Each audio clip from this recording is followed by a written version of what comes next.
Alors nous voilà de retour au Salon du Livre de Toronto et je suis avec une autrice, Dia Lim, qui écrit des livres pour enfants. Donc alors Dia est là pour présenter ses livres, mais entre autres un nouveau qui vient tout juste de paraître.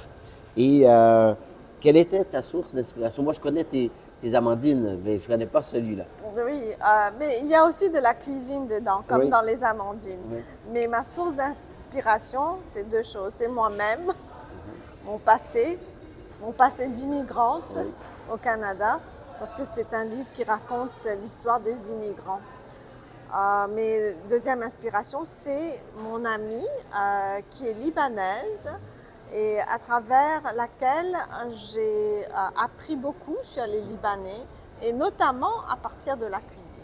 Ah, ok, ok. Donc, ouverture d'esprit, amitié, euh, la cuisine, goûter, les familles, tu sais, Oui. c'est ça qui m'a inspirée. Ma famille et sa famille ensemble, les enfants ont grandi et je me suis dit, ok, je vais écrire un livre sur les Libanais. Mais c'est pas en profondeur sur tout le Liban ou tous les Libanais, mais en général, comment on accueille les immigrants, les nouveaux élèves en classe, dans la communauté, les enfants qui vont lire ce livre-là et qui sont nouveaux immigrants, nouveaux arrivants au pays, donc vont se reconnaître dans Élie Labaki. Le titre du livre, c'est Élie Labaki et les gouttes de pluie. Et les enfants qui sont dans la classe sont des Canadiens de souche ou sont des Canadiens, mais dont les parents ont immigré, donc ils sont vraiment bien dans leur peau ici.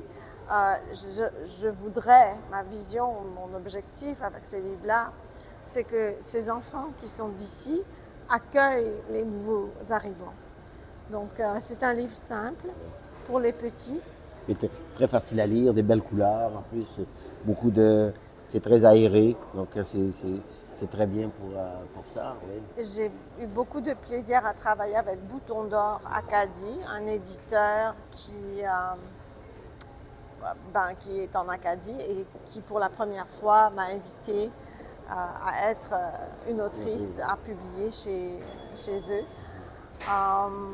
Donc j'ai eu le plaisir de lancer ce livre-là au Nouveau-Brunswick en octobre 2023, il y a quelques mois. Le livre avait été choisi tout particulièrement pour l'accueil des nouveaux immigrants à Dieppe. Il y a une association là-bas qui s'appelle Lire et faire lire.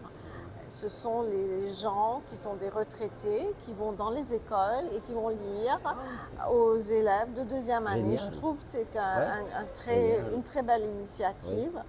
Et dans le cadre de ce projet-là, donc le livre Élie Labaki et les gouttes de pluie est né. Et Bouton d'Or Acadie, j'avais envoyé un manuscrit comme ça, là. Et j'étais très, très étonnée que, c'est Bouton d'Or Acadie qui va publier le livre.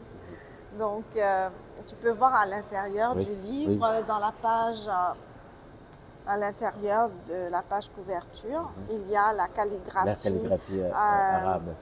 Ouais. Il y a une professionnelle, une calligraphiste tunisienne qui a fait la calligraphie. Moi, j'avais juste fait le lexique. Le Et en même temps, lexique c'est bien avec parce que les mots, oui. Donc, on a par exemple le mot kefta et la définition que j'ai donnée, mais moi, je ne peux pas écrire en arabe et c'est elle qui a écrit en arabe.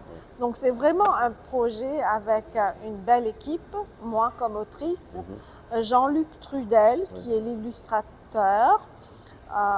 Il habite dans la province du Québec. Moi, je suis de la province de l'Ontario. Et la calligraphie s'appelle Hala Ali et elle est de Nouveau-Brunswick. Ah, ok. C'est vraiment un projet Collaboration. canadien. Dia, tu fais aussi des interventions dans les écoles. Oui, je veux visiter des écoles parfois. Ça dépend si on m'invite.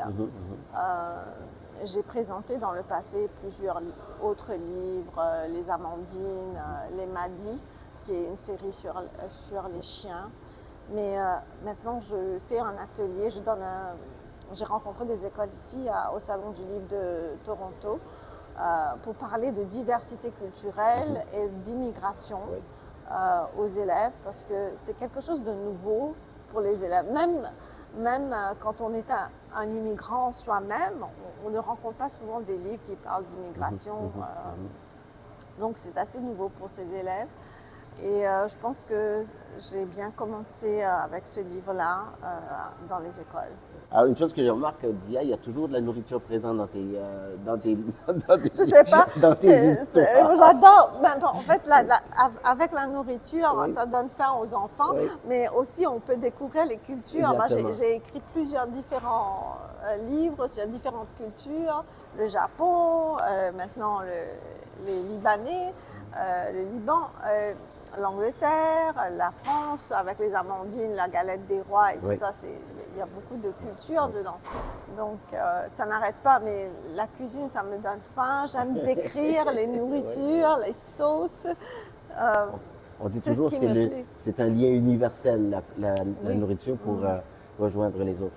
Oui, ben, on aime ça, être un peu dans toutes les sauces. Exactement. Alors, merci, Dia, d'être à toutes les sauces, surtout pour les enfants, parce que je sais qu'ils adorent tes livres. Et en tout cas, alors, merci, Dia, d'être venue nous rencontrer.